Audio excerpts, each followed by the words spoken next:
अल्लाह ताला के फ़ज़ल व एहसान के साथ और उसके ख़ास फ़ज़ल के साथ हमने अपनी ज़िंदगी में रमज़ानुल मुबारक के महीने को पाया।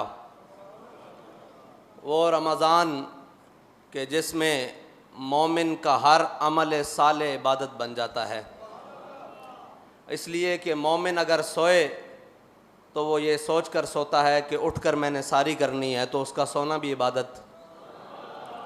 और जब वो सारी कर लेता है तो फिर वो सोचता है मैंने नमाज के लिए घर से निकलना है, तो वो भी इबादत।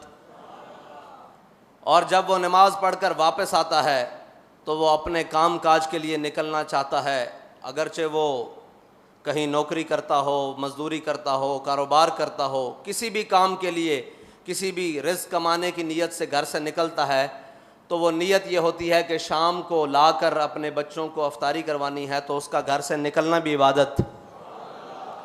उसके हर काम में जल्दी या ताख़ीर करना ये भी इबादत। तो रमज़ान वो महीना है जिसके अंदर अल्लाह ताला ने मोमिन के हर अमल साले को इबादत बना दिया है। और अल्लाह के फ़ज़ल से हमने रमज़ान को पाया। और मेरे आका व मौला सल्लल्लाहु अलैहि वसल्लम ने फरमाया कि रोज़ेदार के लिए दो खुशियाँ हैं, एक तब कि जब वो रोज़ा इफ्तार करता है, और दूसरी तब कि जब वो अल्लाह ताला से मुलाकात करेगा। और इसी रमज़ान के महीने में एक साल कबल उन लोगों को दो खुशियाँ इकट्ठी मिली कि जिन्होंने रोज़ा भी रखा हुआ था और इफ्तारी भी अपने रब के यहाँ की और अपने रब की ज़ियारत की। तो जिनके लिए दो खुशियाँ अल्लाह ताला ने इकट्ठी की, और वह अपने ज़ख्मों पे हाथ रखे हुए अपने बहते हुए खून से जब रब की बारगाह में हाज़िर हुए होंगे, तो रब की रहमत ने भी जोश मारा होगा और रब के जलाल ने भी जोश मारा होगा कि कोई बात नहीं मेरे बंदो, तुम इस हाल में अपने नबी की इज़्ज़त पर पहरा देते मेरी बारगाह में आ गए हो, तो मैं बड़ा जलाल वाला हूँ, मैं ये सिला रखूँगा नहीं अपने पास, दुनिया में भी दूंगा जो तुम्हारे ख़िलाफ़ खड़े रहे, और आखिरत में उनका अंजाम तो वल्लाहु अज़ीज़ुन ज़ुंतिक़ाम होगा। और हमने अपनी आँखों से फिर वो दिन देख लिए कि कलअदम करने वाले आज खुद कलअदम हो गए।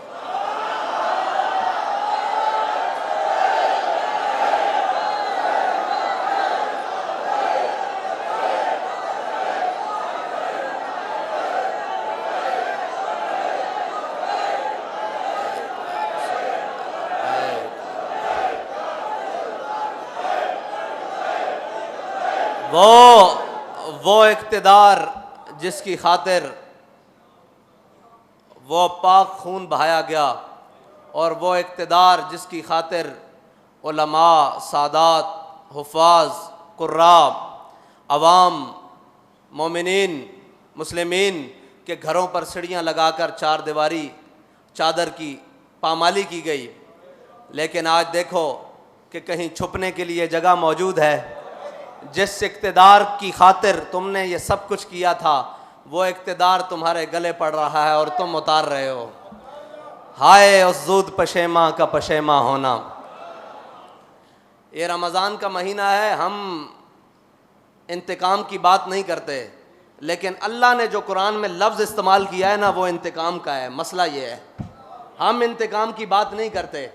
हम कहते हैं कि कोई बात नहीं, ये जो कुछ हम पर हुआ ये हुजूर के नाम पर हुआ, लेकिन रब कुरान में इंतकाम का लफ्ज़ इस्तेमाल कर रहा है। हम तर्जमा तो करते हैं कि अल्लाह की खुफिया तदबीरें, और इधर भी रब ने फरमाया वल्लाहु अज़ीज़ुन ज़ुंतिक़ाम, अल्लाह बेहतरीन इंतकाम लेने वाला है। साबित कदमी बेहतरीन इंतकाम है, और हुजूर के दीन पर खड़े हो जाना ये बेहतरीन इंतकाम है। और वो जो शहादत का रुतबा पाकर रब की बारगाह में पेश हो गए, अभी तो ये दिन देखा है हमने, अभी तो जिस दिन आप अदालत बैसी वो दिन बाकी है, और उस दिन के लिए इंशाअल्लाह हमने अपना ईमान सलामत लेकर वहाँ तक जाना है।